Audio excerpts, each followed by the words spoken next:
आज का विषय है लहसुन प्याज का परहेज क्यों किया जाए।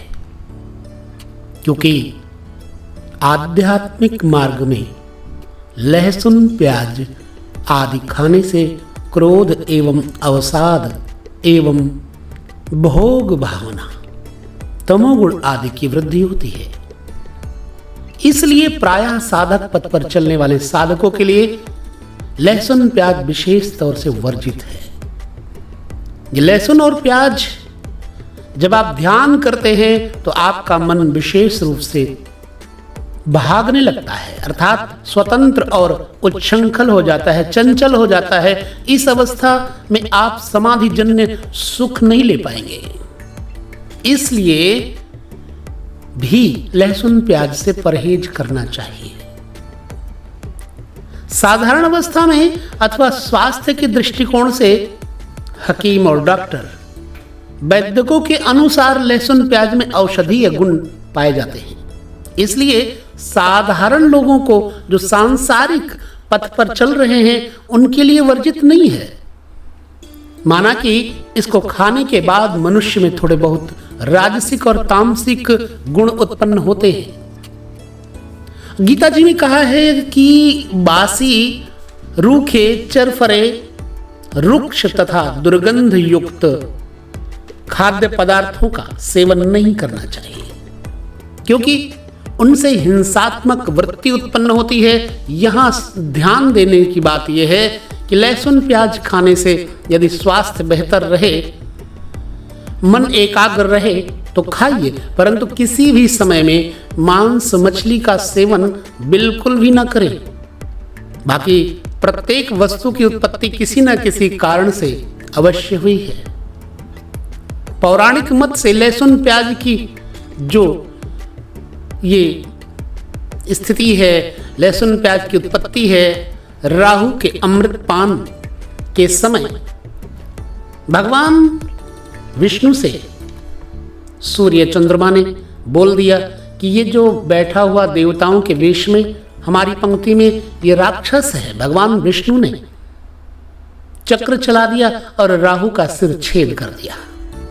क्योंकि राहु अमृतपान कर चुका था, इसलिए अब उसकी प्रत्येक बूंद अमर हो चुकी थी।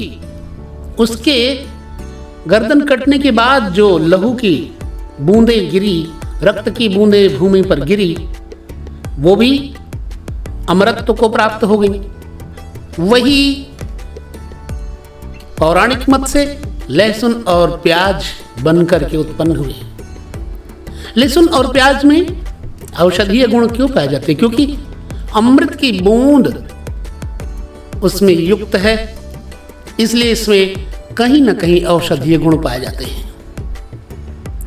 तो लहसुन प्याज में रोगनाशक और जीवनदायिनी शक्ति इसी कारण से है। किंतु राक्षसी रक्त के मिश्रण के कारण इसमें राक्षसी गुणों का यानी तामसी गुणों का समावेश हो गया है। ये उत्तेजना, क्रोध, हिंसा, अशांति और पाप में वृद्धि करते हैं। इसलिए साधकों के लिए ये सावधानी पूर्वक बचना चाहिए इन चीजों से। अतः लहसुन प्याज इसीलिए वर्जित है, और लहसुन प्याज में कोई दोष नहीं है, क्योंकि ईश्वर ने जो भी बनाया है इस धरा पे सब कुछ अपनी लीला से बनाया है। और राक्षसों में भी हैं, देवताओं में भी है, कण कण में है, क्षण क्षण में है, अणु परमाणु में है, इसीलिए उनको विष्णु कहा गया है। परंतु विष्णु पद की प्राप्ति में राक्षसीय गुण उत्पन्न करने वाले लहसुन प्याज आदि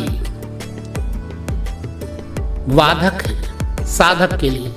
इसलिए लहसुन प्याज साधकों को नहीं खाना चाहिए। बाकी जिनके शारीरिक स्वास्थ्य में डॉक्टर और हकीम बताते हैं लाभदायक हो, तो ऐसी अवस्था में उनको लहसुन प्याज से परहेज नहीं करना चाहिए। किंतु वास्तव में सच तो ये है कि लहसुन प्याज अगर नहीं त्याग सकते तो हिंसा अवश्य ही त्याग दें, क्योंकि हिंसा अपराध है। अहिंसा परमो धर्मः का पाठ करने वाले कभी भी हिंसा न करें। तो बस यदि आपका प्रश्न कोई और है तो मुझे पूछ सकते हो। वैदिक पौराणिक मतों से निकली हुई ये अमृत बिंदु साधकों के लिए है। विदा लेते हैं आप सभी को। जय श्री कृष्ण।